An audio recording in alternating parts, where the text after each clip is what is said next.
Whoa, whoa, whoa, whoa, whoa, whoa. The history of slavery and emancipation in the Cayman Islands is a fascinating one, and one that highlights the richness of the African influence on who we are today. The journey of enslaved people like Long Celia to our shores is believed to have started as far back as 1730 with the arrival of the early settlers. George Gauld, from his writings in The Island of Grand Cayman 1773, estimated that there were some 39 families made up of 200 whites and, quote, above the same number of Negroes and mulattoes, end quote, in those early years. Most of the enslaved people brought here during this time would have been African-born. It was Long Celia, they call me, not Ntazaki or Mama Zulu or even Nanny. Just Long Celia. Just Long Celia longing for freedom. Just Long Celia hoping for home. Just Long Celia free. And I hear them drums. In 1834, the census in the Cayman Islands identified each enslaved person by age and name. Of the 985 slaves who were living here at the time, 68% were recorded by just a single name. Some were called Cuba, Mimba, Kwashi, and Benebas. Some were English names derived from African equivalents, such as Joe for Kujo, Bina for Kubina, and Phoebe for Fibba. And in the case of our hero, Celia, Long Celia. Needs a berry sweet, them words was. Just like to bite in and let them run sticky down my chin. Free, free, free.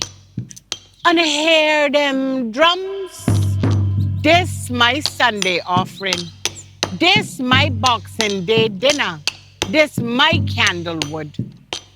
It's in the wind that's whistling through the wattle where the daub has worn away. It's running mad like ants across a table where heavy cake has just been cut. It's spilling out of hushed lips like drunken men pouring another cup of sea grape wine. Start a revolution. Take a puff, pass it around. And I hear them drums. You can't crawl my spirit but for a little time. I feel the light you cannot see, and I will swim back home to lay my clutch where I began to be, and this ironwood don't sink. And I hear them drums. Enslaved people toiled the land to grow their own food and worked logging wood and cotton for export. Their contribution to our tangible heritage is evident. From the homes made of wattle and daub, the property boundary walls, known as slave walls, that can still be seen in parts of Grand Cayman, and even the original construction of Pedro St. James.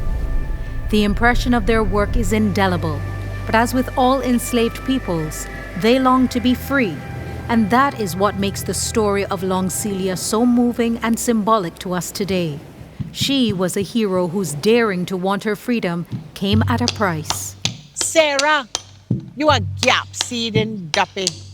You a blackyarding telltale dead woman. You lie. And 12 white ghosts are fighting over my pickings and 50 lashes. I, a woman. I, a free woman. I, a naked woman. I, a torn and tattered woman, but you still can't break open my cockspur thorny shell. And remember what happened when you rub a nigger wrong. In October 1820, a witness by the name of Sarah Harborne testified that some days earlier, Celia came to her house and asked if she had heard the news that the slaves would soon be free. According to Sarah, Celia also claimed the white masters knew about the coming freedom, but were keeping the news to themselves. Celia's trial is documented in the Notes on the History of the Cayman Islands by George S. Hurst, and while she defended herself, it was no surprise that the court of 12 white male jurors found her guilty of, quote, uttering seditious words, tending to stir up a revolution among the Negroes, end quote.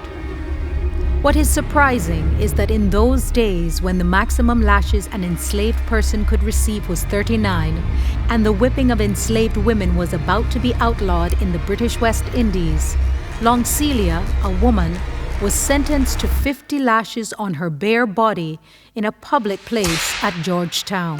Wake up! It's morning. You still tied to that dock 1 knot away from walking on water? You still taking licks from that raging monster whose rib you took? You still fighting the reflection you see in your basin? That is me. Long Celia, an enslaved woman who dared to speak of freedom. Today, just a short 190 years after the Declaration of Emancipation and an estimated 7.6 generations ago, she is our symbol of courage, hope, and expression. She's reflected in all of us as part of the Caymanian culture, heritage, and identity. We have a responsibility to call her name because her story is our story. Wake up! Lick them drums, Julia. Lick them drums.